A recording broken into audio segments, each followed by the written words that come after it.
DJ सोन सिंह के काम। अरे मऊहा के पानी रे जैसे तोरे जवानी रे।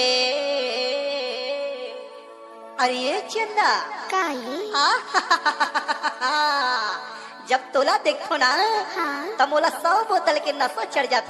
एक बार मौसम नाच के तो देख। गाड़ी भर आप सुन रहे हैं डीजे सोन सिंह के काम टबल पानी वाले का मिक्स।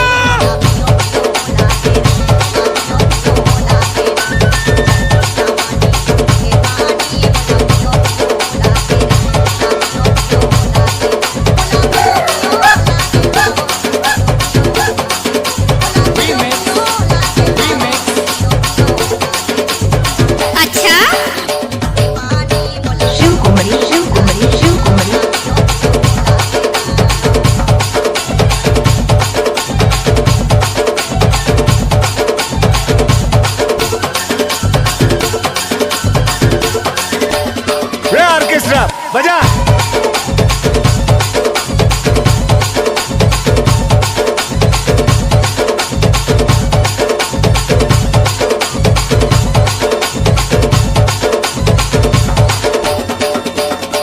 अरे छलकते हवे तोर जवानी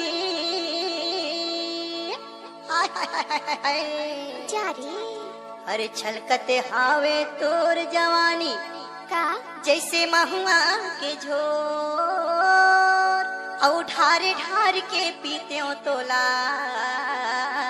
सही में का इरादा है तो क्या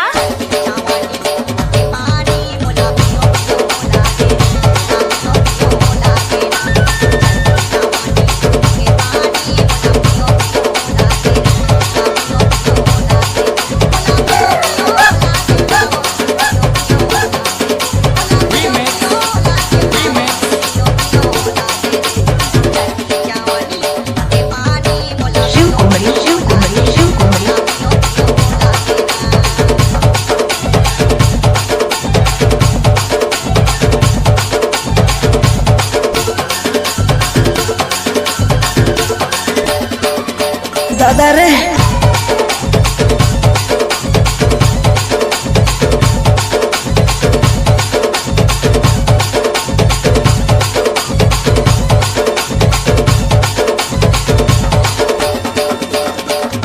अरे महुआ के दारू चना के चिखना